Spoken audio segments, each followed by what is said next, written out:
we should just accept that Europe is gone. No, I don't think Europe is gone. And I would say in another decade, they will be really dominant forces. Islamic society within even the Arabs in Israel, we can see who's basically on what side of this issue, who is winning. I would date the peak of it about 2012, 13, 14. I see internationally that the Islamist movement is in decline now for a bit over a decade. Hello, everyone, and welcome to another episode of The Western Spirit. Today, we have with us someone very special who I've followed for many years now. Today, with us is Dr. Daniel Pipes. Dr. Pipes is the founder of the Middle East Forum and one of the most influential voices on the Middle East and Islam in general. He's a scholar, writer, and policy thinker whose insights have shaped debates in Washington, Israel, around the world. So, Dr. Pipes, it's a pleasure to speak to you finally. Thank you. Thank you for the kind introduction. So I want to start with something that's right up your alley, but also something that I've been thinking about lately. We've seen since October 7th these protests all over the Western world with a sort of, I guess, conglomerate of two general types. You have the Islamists, and then you have the Western progressive wokeists, liberal, usually very rich kids in college who pay a lot of money to go protest against their own countries. And so I want to start first of all with Europe. Is it Do you think that Europe is already like too far gone demographically that we should just conclude at this point that, as I think Douglas Murray said when I heard him in some speech here, demographics is destiny, where we should just accept that Europe is gone? Before answering the question, there's a third group besides the Islamists and the Western leftists. There are also Palestinians who Yes. may be neither of those two and who are important. No, I don't think Europe is gone. I think there is a resistance to the movement of the last 45 years. I would date the current European mood to about 1980, the Venice Declaration. Europe before 1980 was quite different. And Europe since 1980 has been on a glide path in one direction. But with the years, there is more and more resistance. And those who are resisting take various shapes. They have different emphases. They are problematic in ways. By being called, for example, neo-Nazi, they tend to attract neo-Nazis. This is a Yes. problem they face. They have a soft spot for Putin. Some of them don't like the West or Israel. I mean, sorry, the United States or Israel. So I'm not going to say that they're all great, um, but they are a serious force and they're growing and growing. Look at, for example, the United Kingdom, where Nigel Farage is now the single most popular leader. His party is. Look at France, where the largest body in the parliament is the National Rally. Look in Germany, where the AfD is growing, and looking Italy, where they're already ruling. Look at Netherlands, where they're almost ruling. Norway, Switzerland, Portugal, Poland, not to speak of Hungary. Uh, it's all over. 25 years ago, Yeah. these were tiny forces. Today, they're substantial forces. And I would say in another decade, they will be really dominant forces. And by and large, they are friendly to Israel. Not all of them, but in general, they are. Part of the symbolism of the leftist slash Islamist slash Palestinian focus is Israel. Israel has a disproportionate role, and so it has a disproportionate role on the other side too. And they are very fervently, in some Yes. cases. I mean, think of Geert Wilders, for example, fervently pro-Israel. So no, it's not over. There are many, many significant battles in Europe to come, and Israel will be a central feature of those battles. hmm But I guess what I'm worried about in the long run is that these parties are a backlash to what we are seeing now, immigration wise, which obviously has a lot of implications for Israel and for their own countries, which is one of the things that I spoke with yesterday with someone high up here is that. Macron, who's doing this Palestinian recognition charade at the UN, is doing it probably, it seems to me, for internal reasons. He Agreed. has this Muslim bloc that he needs there to like him because the regular French people, other than the Islamic bloc, doesn't really like him anymore. So he needs them. And Agreed. so you There will be times and so what's places, yes, where the Muslim vote will have particular importance. But yes, you noted that immigration is at this very, very heart of the debate. So presumably the number of immigrants will go down. And secondly, not all immigrants, not all Muslim immigrants, I should say, are anti-Israel. hmm Uh, Over time, you're seeing diverse voices emerge. You're seeing important voices emerge from all over the Middle East and also from Muslims living in the West that are not anti-Israel. Now, there's a definite minority, and they'll remain a minority for a long time to come. But I would not assume that every Muslim is must be anti-Israel. Not the yes. case. I agree. Can you talk a little bit about, and this is something that you've spoken about for years, the the difference between, and I guess the internal debate within Islam between I guess, the Islamists, the people who are propagating this, the Muslim Brotherhood ideology, just to give it a general term, and the people that you just spoke about, the people who are, it's not just about Israel, it's pro-Western, people who are for freedom and all this, the internal debate, how much, like, give us a little bit about how you see it. Looking at the larger picture, there are basically three factions in the Muslim population. Those who see emulating the West as the challenge. Ataturk would be the great example. Yes. Westernize, westernize, not just modernize, westernize. Western classical music, Western clothing, and so forth. Look at the leaders and follow them. The second group fudges between keeping the old and going to the new. Uh, it's an intellectually not satisfying, but politically very useful approach. And the third are the Islamists or fundamentalists who see the strength coming from returning to the old ways. The Muslim world was very powerful 1,000 years ago. The way to get powerful again is to go back to the old ways, or at least what you imagined the old ways to be. Those are basically the Islamists. Uh, so the first, ignoring the second for the time being, though they are powerful politically, uh, the first intellectually coherent argument is we got to change and move towards the West. The second Yes. or the third intellectually coherent argument is no, we got to change, but go to the past, go to our old strengths, which in particular means the Islamic law, the Sharia. Applying the Islamic law is at the heart of the Islamist program. There's the caliphate, there are other features, but it's Islamic law in particular. So it's basically an argument over Islamic law, Yes. Western ways in general, or Islamic law. That is at the very, very heart of it.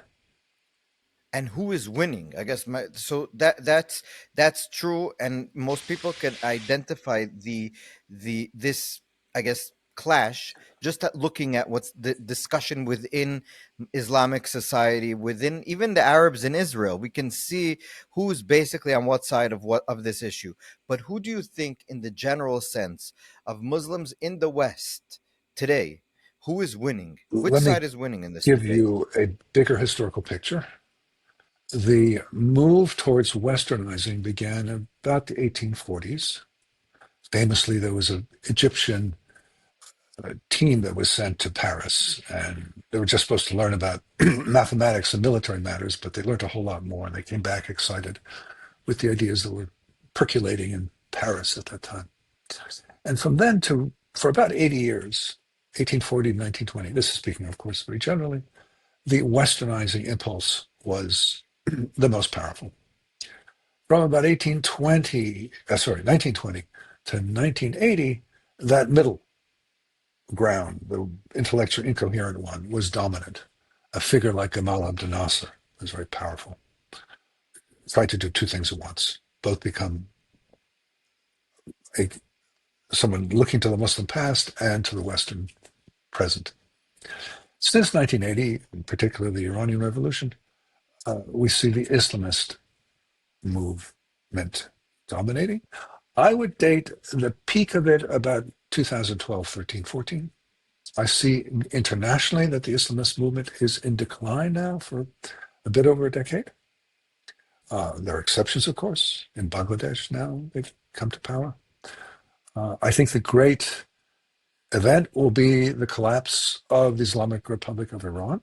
That's what started it, and that's what will most definitively end the Islamist era. But it is already in decline, as Iran itself, the Iranian regime, is in decline. Now, the West is a different story. I'm talking about the Muslim world as a whole. In the West, the Islamists are dominant, and so no signs of being pushed aside. The dynamics of living in the West are very different from living in Egypt or Iraq or Pakistan. So what is taking place in those countries is not taking place in Europe, United States, Australia, and beyond. Can you explain why that is? Because I not too long ago heard us.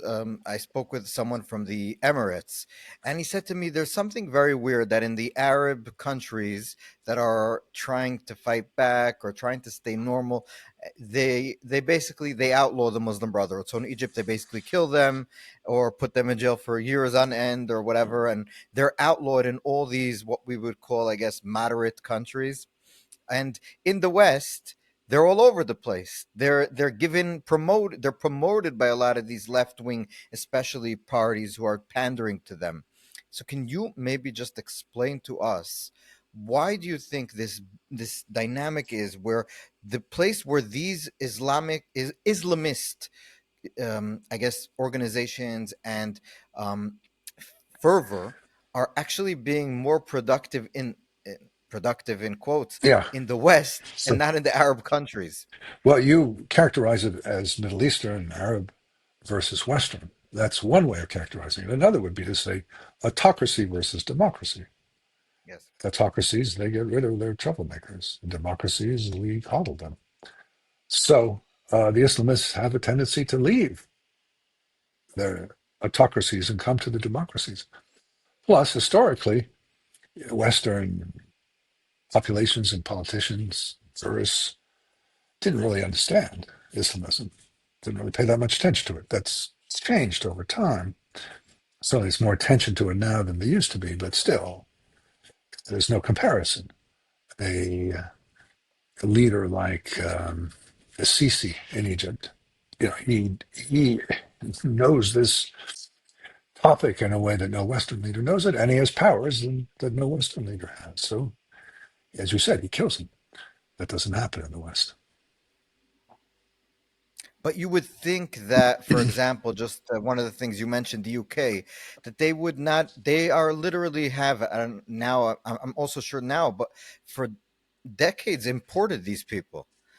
And even after they wouldn't supposed to know what type of ideologies these people have, um, they gave a lot of them citizenship and Sure. refuge. And I'm not even talking about just not just the UK, but a lot of Yeah, yeah. Western Sure, countries. sure. And you would think that they would be a little smarter. A little smarter, but not a whole lot. It just hasn't really penetrated yet. The immigration services haven't really focused on this. It could well be coming. Should Nigel Farage become prime minister? I could imagine real changes. Maybe.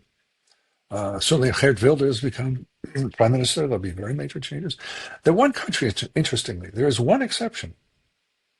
It's a small country. It doesn't get a lot of attention, but it's very noteworthy. In Denmark, the left joined the Yes. right. And the reason the left joined the right is not that surprising. The left said, we're the party of workers, and immigrants are rivals to the indigenous workers.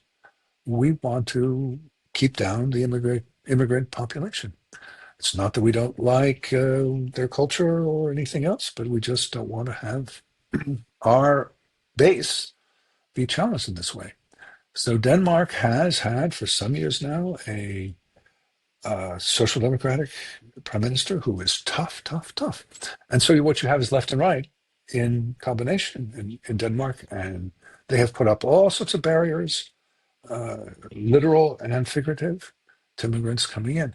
So I think that is the most effective way to control immigration and to deal with Islamism. Uh, but it's so far really just Denmark that has this. In other countries, say Hungary, which is very clearly taken a strong stand, it is the stand of the right. And when Right. the day comes the right is voted out, you can expect a big change. Yeah, we saw it in Poland. I think that base dynamic that once the right lost, they basically went to the European way of doing things. Right. Um, One thing that I do think, just as a side note, that we have to put on the table is the declining birth rates in, especially in Europe, but now also in the U.S. And Israel. I think is the only country with like a over replacement rate of births. Um, Only modern I don't country, want to get yes. into the reasons for it, No, it's right? But extraordinary, extraordinary. it's crazy when you look at the charts, Yeah, and I think that's one of the reason why immigration is such an issue also, because just to keep the welfare state working, you need a lot of these people, and then you get a lot of people that aren't your exact, ideological Western type of liberal, and a lot of these tensions arrive. So I think one of the things that we, as people who want Western society to flourish, and obviously not to have a lot of Islamists in our midst, is to tell people to go have kids. I mean, yeah, it's a weird thing to say, but it's true. yeah, yeah. Um, can I just one thing that I do wanted to pick your brain at is Hamas. So you spoke about the decline of Islamism and the Islamist, the way of the three ways, the three waves of the Islamic religion over the past since 18 whatever you mentioned, and Hamas in this decline did October 7th. And one of the reasons we know they said specifically in some of the intelligence was found was that they were worried about Israel and the Saudis getting to a normalization. They wanted to stop, and they were successful, by the way. We Sure. still have no normalization. Yeah. How do you look at this October 7th within the framework of how you're seeing Islamism decline? Well, I'm a historian, so I'll give you some historical background.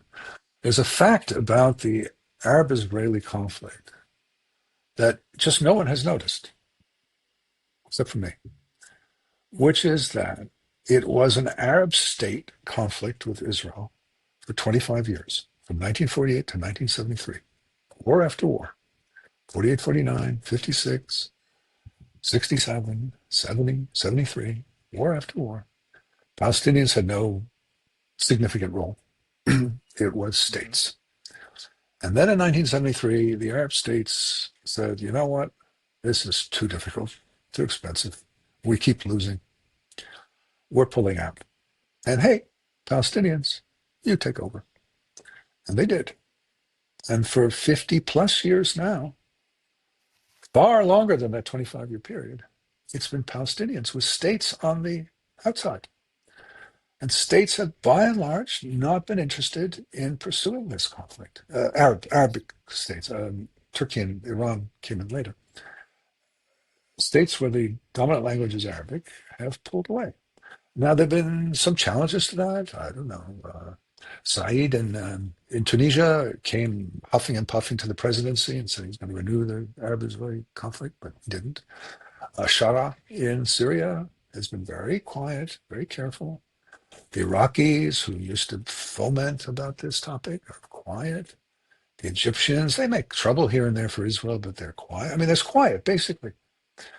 The Arab states have pulled out. They paid their price and they moved out. Now, Iran and Turkey didn't pay those prices and they moved in. So it's no longer really an Arab-Israeli conflict. It's, I don't know what to call it, a Middle East Israel, a Muslim Israel. I mean, the war in June is between Iran and Israel. Uh, and so the Arab states have pulled out.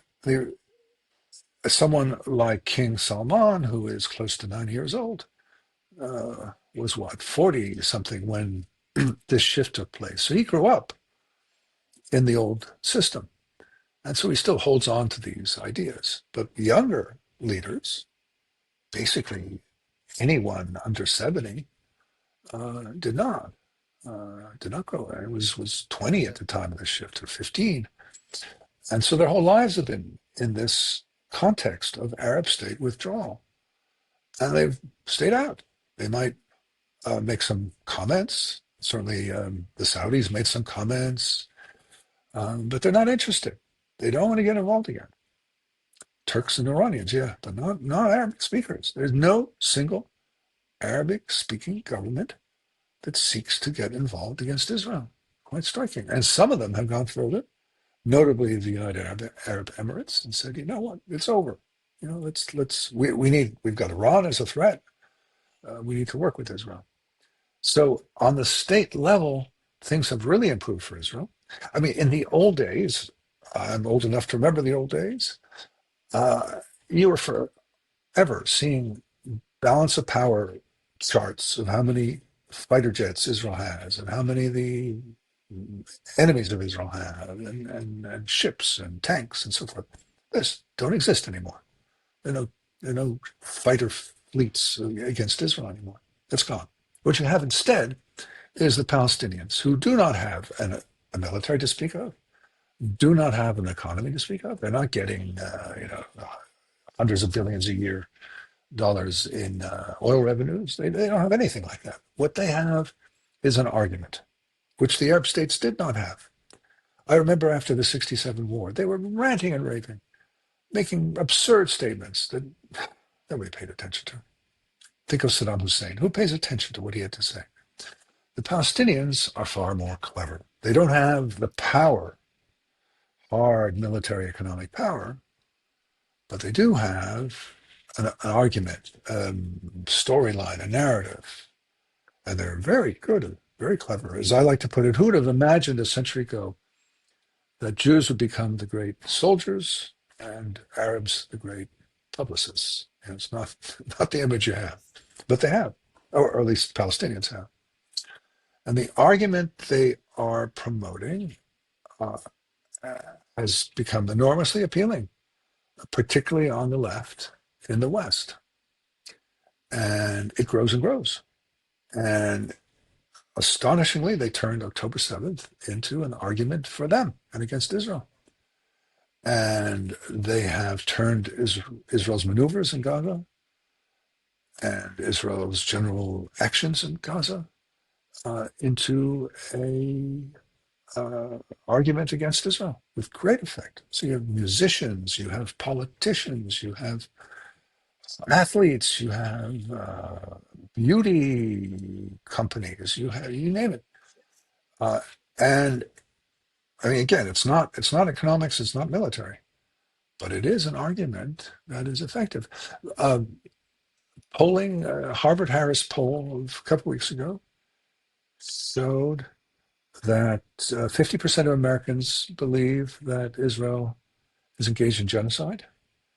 A second poll, the Quinnipiac poll, showed exactly the same. 50% think Israel is engaged in genocide.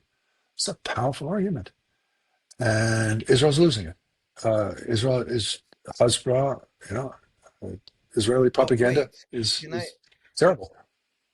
can I stop you there just about that? Sure. Is it really that they don't have money? Because we keep on hearing, and I've done a few articles about it in our paper, and there's been a number of studies and these types of things that found that Qatar has put tons of money into this. And universities, as you know, have been built on this Yeah, no, propaganda for decades at I this don't. I don't point. dispute that, but I was talking money, real money, not a couple billion from Qatar. I'm talking hundreds of millions, like the Saudis have had for Hmm. decades now. I'm talking really, really. I'm talking about economic power, such as, say, in Yes, 1973, 74, the Arab states wielded over the West when they cut off supplies. That's power. No, what yes, I what what you're agree. talking about is Qatari support for the Palestinian narrative. Yes, sure. They've got. I'm not saying they're indigent, but it's not economic flexing of muscles. It is Right. clever propagation of the Palestinian line. The anti-Israel movie just became a number 2 in the Venice Film Festival. It's all across wherever you And they got the look. longest standing ovation in the history of the There you go. Venice Film Festival. There you go. 22 minutes they were standing and clapping. They were Amazing. so Yeah. proud of Yeah. themselves. But let me just again like drill down on this. So in order, even if you have the best propagandists, and even if you have all the Qatari money, like we said, and it's not really a, like, my point, what I want to say is that it falls on ears that are already willing to hear it. So, meaning a lot of people in the West, these arguments work for them. They've been conditioned to accept this narrative. And I think that, like me and you, I don't know about you, but me, if this was the narrative that was being sold to me and I had nothing to do with the Israeli, I wasn't Jewish, I just was a regular American, I really hope that my parents and the school that they would send me to or wherever would not let me fall into this propaganda. You have a point. And the Yeah. fact is Yeah. that the same propaganda was being used in the 80s, even. But now it's working. And the reason why it's working, and I think, and you see it in the polls that you mentioned, the younger generations are way more susceptible to it than people at your age. And people at my age are in the middle a little bit. But younger Americans are overwhelmingly being influenced and buying this. And do you accept that Western elites, Western universities, media, culture, the whole institutions of Western civilization at this point, even the church in a lot of ways, has conditioned Americans, younger Americans, where you live, to just accept this? There's no question that younger Americans are more leftist than older Americans. My cohort was extremely radical. I went to college between 67 and 71, which was the age of revolution. And yet now it's so conservative. You were 50, conservatives for these people. I was conservative back then, but Yeah, well, most of my cohort was quite radical, and it changed. mhm. Uh, and its goal went from changing the country to changing the educational system, and it succeeded in that. And so the big question for me is, if my cohort went from being radical to so conservative, will the current one do the same? I have no idea. But it certainly gives hope that radicalism is temporary, and that young people will grow out of it with children and mortgages and whatnot. I don't know. I hope. It's I don't know. But yes, clearly the educational system is very powerful. But uh, there is hope. But the thing is that I just, one of the things that you mentioned why people change is that their lives change. You cannot really be, and it's a truth, the saying where if you're not liberal at the age of 20, you don't have a heart. If you're not a conservative at the age of 40 or whatever, you don't have a brain. I think it's the truth in the sense that when you're young and you don't have kids and you have no responsibilities, it's very easy to take on these crazy causes. You get up, you have a responsibility, you have a children, I have three kids.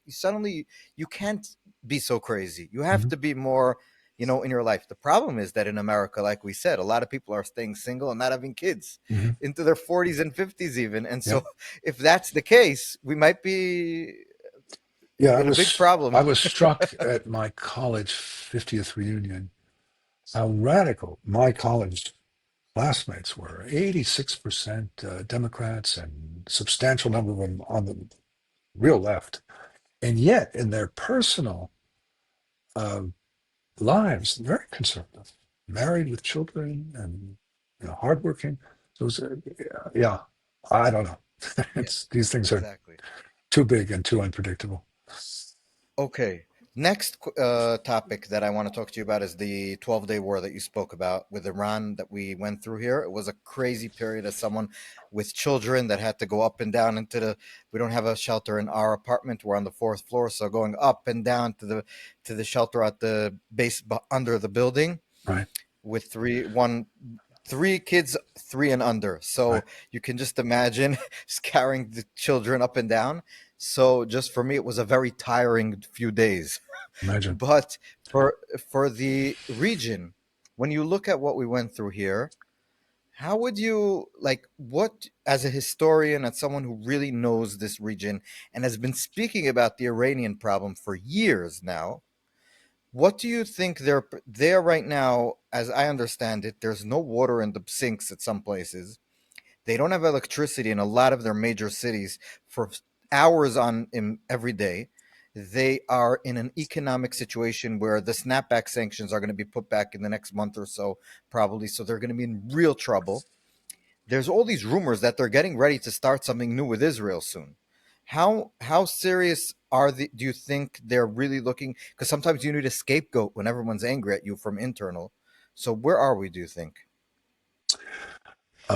It's clear that the Iranian economy, including the water problem, are reaching a crisis point. The government has declared holidays in order to reduce the consumption of water, Wow. something I never heard of before. Uh, there's anger. I've been predicting for some 25, 30 years that the day will come when there's some bakery that doesn't have bread or some gas station that doesn't have gas. It didn't occur to me that there'd be some Water. sink that doesn't have water. But that now looks to me like, well, I didn't finish my sentence. There'd be a bakery or a gas station that would lead to a crisis and eventual overthrow of the regime. And now looks like water is the single most important problem. But overall, it looks to me like finally Iran is reaching the economic crisis due to, in large part, due to mismanagement. It is a water-starved country, but it could be doing much, much better than it is. It's incompetence, it is arrogance, it is that Islamism, that Islamist spirit in action. Uh, there are probably, as in every autocratic totalitarian regime, some 10, 15% of the population that's with the government, and something like 85, 90% that is not. A huge body of people who hate this regime. Mobilizing against it is difficult. There have been various aborted attempts, most recently the Anisi surge in 2022. You're talking about that girl that was Yeah, murdered, disappeared basically because of the hijab. right. Uh, a lot of foment, but it didn't lead anywhere in the end. But one of these days it will. It will work. And I think economics rather than social issues are probably the more urgent. And there could well be a change of regime in Iran. Now, it could also be a big mess. It's generally not noticed, but Iran is an empire. It's a land empire, like Russia. We tend to see sea empires, like the British, the French, Portuguese, Japanese, Spanish, but we tend to be blind to land empires, China, Tibet, Russia, uh, and Iran. Iran is roughly 50% Persian speaking and 50% not. And part of the agitation of recent years, especially, has been anti Persian, anti central government. So there could be Fizziparius tendencies as well, leading to who knows. But it could be a great mess. Uh, I don't think it's likely that there'll be a clean break as there was in 1980, 1979, from one regime to another in a matter of days. It's much more likely to be a mess, but it'll have enormous repercussions, both practical, and that this revisionist regime will be gone, and symbolic, in that the great Islamist center has collapsed, something like the Soviet Union collapsed for communism, the Islamic Republic collapse for Islamism. Will be Do very you think that important. we should be worried because they're going to feel if this happens and they are feeling, the ground starting to tremble under their feet, that they will try to do something with Israel or with the West to try to agitate or even shoot something at us or whatever, like in order to find the outside scapegoat, in Pre- order to, do you think we should be worried about that? Predicting Ali Khamenei is not the easiest thing, Yes. uh, but I would tend to think that the experience of the war in June would lead the Iranian leadership to be very wary of taking on Israel and potentially the United States as well. Yes. Uh, I can't see that this will turn out well for them. So I would be optimistic that the Iranian regime will not attack Israel, at least not in Yeah. anything more than a pinprick way, symbolic way. but not a real big like attack. they did in the Qatari air base after the U.S. The B-2s Right. dropped their Something like that. stuff on Fordo. Um, let's turn to another one of your interests, which is the Turks. So, Turkey, one of the things that I'm going to use what's happening in Syria to explain through you how dangerous the Turks have become to the entire area, it seems to me. So, the Iranians have pulled out not voluntarily from Syria, Right. meaning their guy was destroyed because Israel took out his protectors in Hezbollah. That's basically how the dominoes started falling. As military people have explained to me, he was relying heavily on Hezbollah to save him. When Hezbollah was being destroyed in Lebanon, they had to move their forces into Lebanon, and he was flanked, like totally left open to be taken out. And so now we have an former jihadist or current or whatever guy, Ashara, Jolani, whatever he calls himself, every day it's another name. And we basically can understand at this point that he is a sort of proxy for the Turkish for Erdogan at Right. this point, it seems to me. Yeah. And not only that, we see that the Turks are putting different devices. A few weeks ago, the Israelis had to actually do a ground operation to destroy some spyware that next to Mhm. Damascus. Right. We don't know too much about the operation, but they wouldn't do it if it wasn't. It's probably something serious. Um, Israel is talking with Jolani now. Tomorrow, actually, Dermer is going to meet with the foreign minister of Syria. I'm not exactly sure about what. It seems to me that Israel wants to like make sure that the entire southern Syria will be without any Syrian troops, Right. and Israel will help the Druze. But the entire north of Syria, from the center to the north, will be totally. Israel will promise, I guess, not to do anything. And so from there, you'll have Turks training this new Syrian army, supplying it with weapons, paying their salaries, helping build up the new Syrian infrastructure. What is the interest of Erdogan in Syria, basically? Two main interests. One is his neo Ottomanism, his wish to return in some fashion to the countries, especially the nearby ones, not so much Algeria, where the Ottomans had ruled for centuries. Not necessarily to rule, not to conquer, not to incorporate them into Turkey. That's not the way it works these days, but to have a very significant influence there. Uh, and the second is jihadi. Erdogan is an Islamist. He's a very smart, careful Islamist who's made enormous progress over 22 years in bringing his vision to Turkey. But Turkey is a country that has institutions that he can't just do what he wants. He's an autocrat. He can do what he wants, but he knows he can't do certain things. He can't go too far. But in Syria, he has a tabula rasa. He can do what he wants, or he can have his people do what he wants.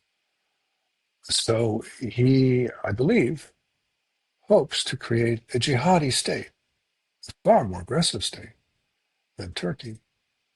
Now, Syria being a neighbor of Israel puts a damper on it. Can't just go wild.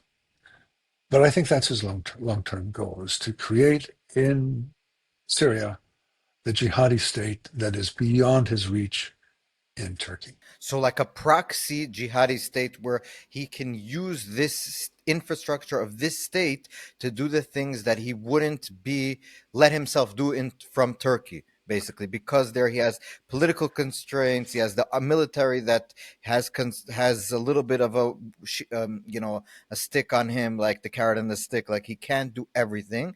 This place, he supplies them with the weapons, political support, all this, and tells them basically what to do on the jihadi front. And therefore, I see Ashara as an agent of Erdogan. And I see the real issue in Syria as being less about who Shara is and is he really reformed or not, and more about Erdogan and what he aspires to and what the Israelis aspire to. So this is an Israeli-Turkish issue that's playing out in the arena of Syria. Yes, Syria has become like in the past decade plus, the whole place is a it's a strip of land where it's all the countries are fighting proxy wars from all different proxies at the same time. It's a very weird By dynamic. the I way, don't, maybe Afghanistan is this is a reversion to type. Before Hafiz al-Assad took power and complete control in 1970, the country had been for 25 years since independence in 1946, had been something like this. A famous book yeah. came out in 1955 called The Struggle for Syria, and all the different factions from different countries playing out their differences. Now it's more, I think, bilateral, Israel and Turkey. Well, yeah, but the Americans, I think, still have a few troops, and the True, Russians, I true, don't true. know, but so, and that's like, and we had the ISIS, and there's still places in Syria where he doesn't have control yet, where you have different holdouts, and the Right. Druze will see what they do, and the Christians, the Alawites. It's a very, I don't understand, like It's much if more in fractured now than it was yes, 70 years ago. Then it was more foreign states. Now, as you're pointing out, yes, the Alawites yes. and the In a dream Kurds. way, you would have three Syrias, by the way, I think. You have the Alawites and the Druze maybe together and the Christian, I don't know, whatever. But it wouldn't be one state, which can, it's so sectarian at this point that Well, it's, welcome to the Middle East. Yeah. Lebanon, Iraq, yes. yeah, Iran. Basically, it's just one nation state other than Israel in the Middle East, and that's Egypt. Yes. Um, Dr. Pipes, I want to talk lastly about what is happening in my former country, place of birth, the United States of America, where you are sitting right now. Um, we have seen since October 7th, we mentioned in the beginning. So I'm going to put aside the Islamists and the Palestinians, and I'm going to talk about the extreme rise of anti Semitism. I would say just anti, I don't like the word anti Jewish hate, Mhm. like Jewish hatred of the worst kind all over the place. I mean, all you have to do is open X, which I try not to do because it's not good for your soul. And you just see the Right. amount of hate is something that I've never. I grew up in the U.S. as in really. I grew up in a Hasidic family, so I had hat, jacket, payas, the whole thing. No, I've never. And now I look, I guess, less Jewish, maybe, but outwardly, I've never seen, felt, or seen anything like this where I grew up. Mhm. And I have to say that it's not a left or right thing in the sense that when I grew up, we I don't think we ever like thought of it really as like a problem. It's Right. been, how do you explain? I'll answer with 2 points. The first of which is that Israeli actions vis-a-vis the Palestinians are of enormous interest around the world, whereas Israeli actions towards Iran, Iraq, Syria, Lebanon, Yemen, and any other country are of no interest. We just had a war 3 months ago between Israel and Iran. Nobody cares. I mean, Right. those involved do, but the outside world doesn't. There are no marches, no movies, no actors and singers and so forth. It's not an issue. Israel and the Palestinians is an issue, as we discussed before. So this is the third rail.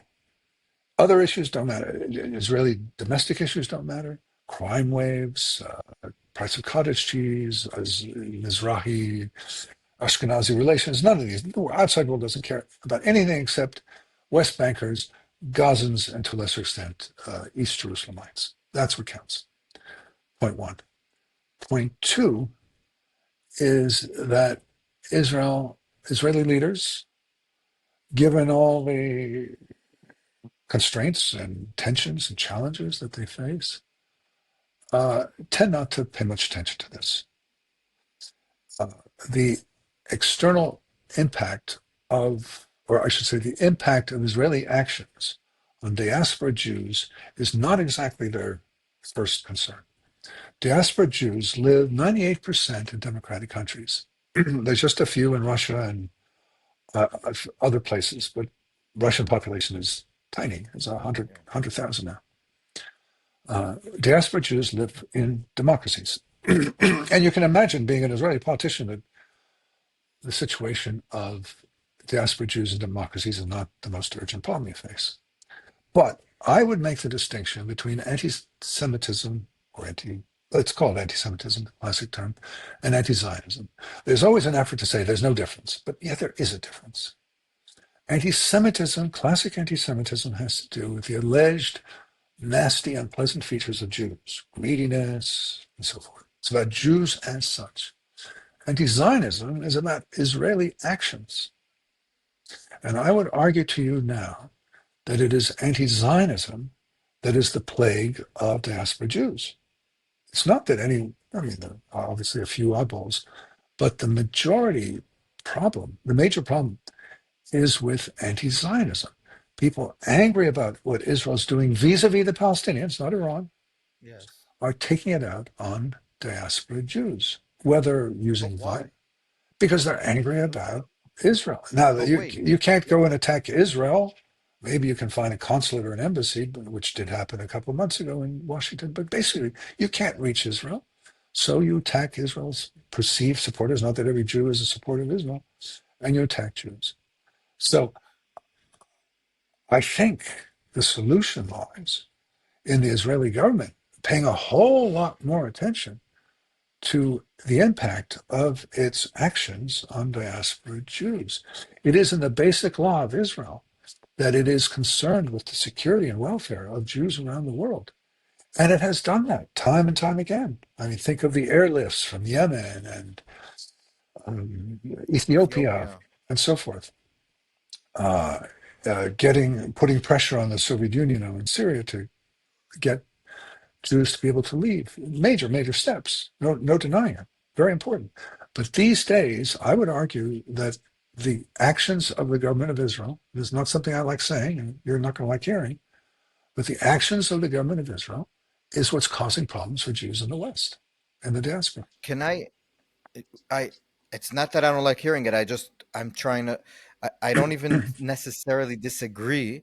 I just want to understand it. So I guess what would you let me just I guess two questions. One is on the logic of what you're saying. So why would just to understand if someone doesn't like what the Israeli government or country or army or some minister said, it could be a number of things. Like you said, it could be that a minister says that, like Smotrich or Ben Gvir would say something crazy and people get riled up. It could be that the army, there's videos of people, innocent people dying, or soldiers, Right?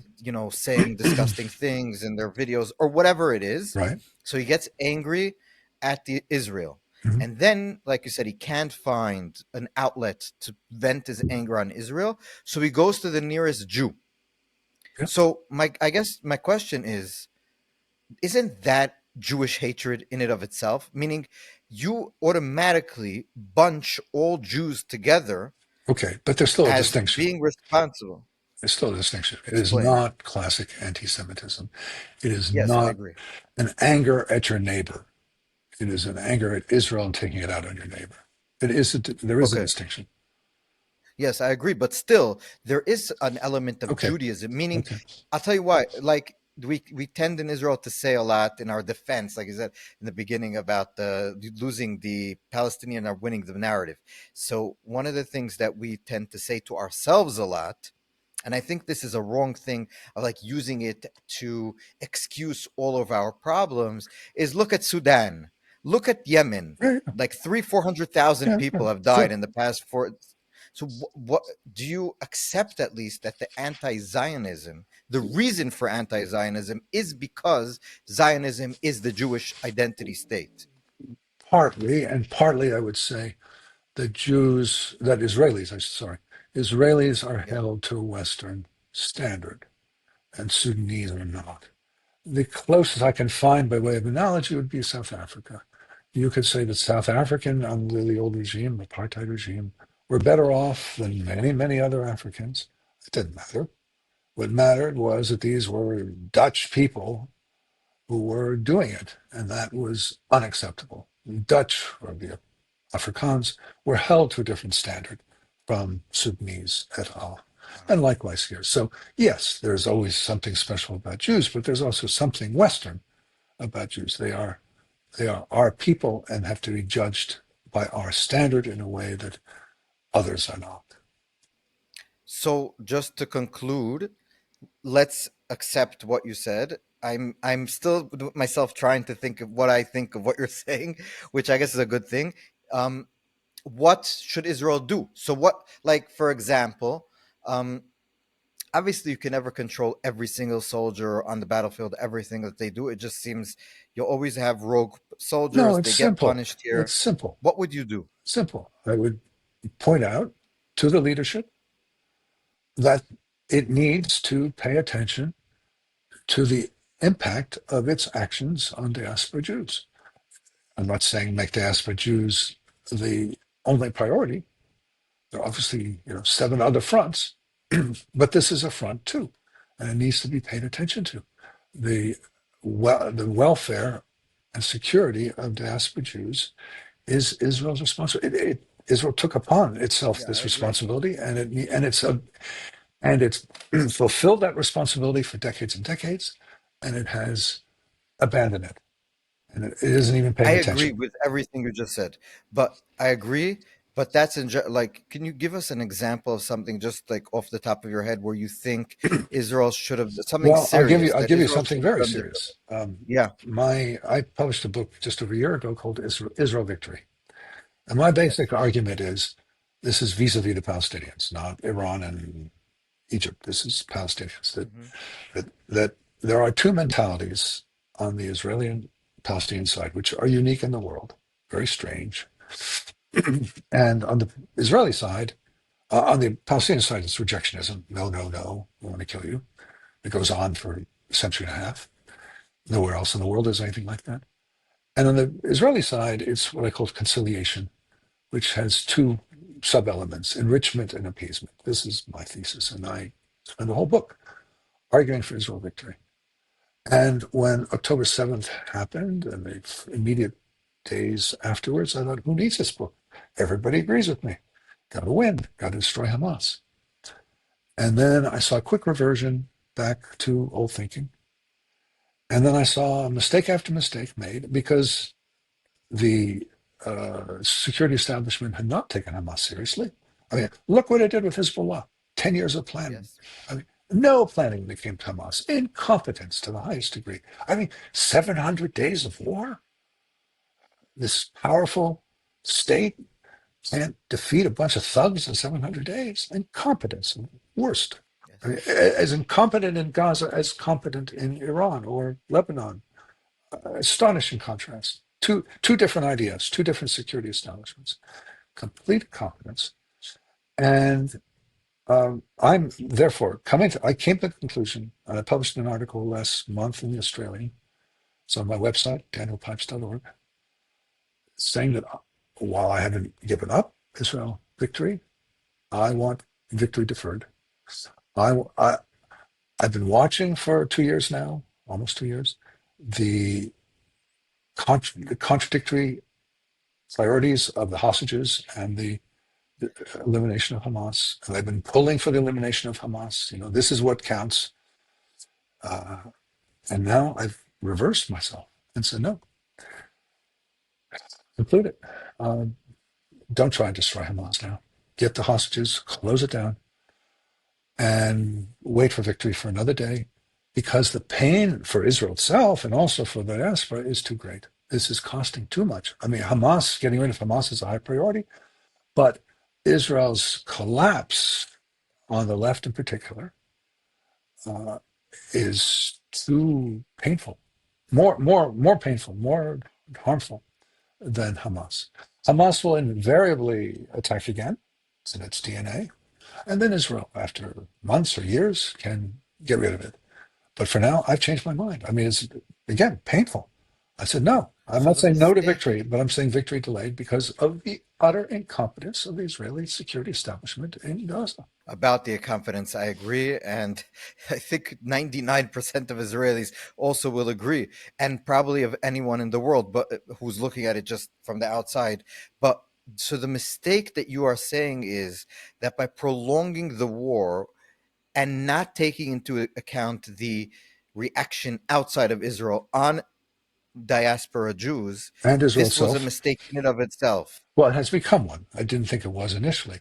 But as 700 days have lapsed and Israel goes from one ineffectual disaster to another, I say, end it already. Mhm. This isn't working. I don't know if you'll ever get rid of Hamas this way. Just stop it now. Yeah, I hate saying this. I was gung ho, and this is the opportunity. I had a piece that came out on October 7th itself in the Wall Street Journal saying this is the opportunity. Now something that seemed inconceivable on October 6th now can be done. So yeah, I was at the forefront of the enthusiast for getting rid of Hamas, and now we've come to the conclusion it's just too costly for Israel and for Jews worldwide to continue this fight. End it. End it. Hate saying it. Daniel Hate Pipes, saying it. on that on that depressing note, Yeah, and I just want to say that although I disagree with your conclusion about ending it, because I think ending it, the message it will send, it will be it's worth it. horrific. It's worth it. That it's But what you're saying is that to Hamas and other terrorists, that it's worth it to kidnap Israelis because you can destroy you can beat the Israeli army, the mighty Israeli army. All you need. I was just thinking about it. If a fighter jet would fall over Iran and they would kidnap the fighter jet, the whole trajectory of the war with Iran would be totally different because Israel cannot handle Well, kidnapped or POWs I or am whatever at not this point. endorsing the emphasis on hostages. Had I been Prime I Minister know, of Israel, I would have said, sorry about the hostages. We got to get rid of Hamas. It would have been no question. I never would, for a moment, I agree. have tolerated this duality, this emphasis on hostages. Enormous mistake. And by the way, very contrary to the history of Israel. So that was mistake number one. And had a flyer fell over Iran, I would have taken the same attitude. We're Yes. sorry. This No, I'm not talking about. I'm not your attitude. I'm saying the way Israel is acting now. is The message it would send would be horrible. But notwithstanding our disagreement about the the consequence of your position of the incompetence, I agree with you about the incompetence. I agree, and I've been people were attacking me at the beginning of the war when there were things that should have been done that weren't done, and the way they were done, and the slowness and the slow walking and the total capitulation to the Biden administration on a number of fronts. And like, for example, just the Rafah, just going into Rafah, the 3 4 months of waiting and mhm, waiting and waiting, and the whole dragging everything on, and the agreement to go on to even if you're going to a hostage deal, doing it on slow parts to let Hamas just drag it out for months and years, maybe, if right. we continue this. Everything I agree with you. And so, on that depressing note, Okay. I want to say that I really appreciate you being with us. Other than the depressing note at the end, it was a pleasure talking to you. Thank you. Even the depressing note was a pleasure because discussing it maybe makes it, tsarat rabim. Everybody have when you have a problem that's with other people, it makes it easier to handle. So I appreciate you being with us, Daniel Pipes. It was a pleasure. And when you come to Israel, we'd love to have you. And thank you so much for being with us. Thank you for the invitation. I enjoyed it.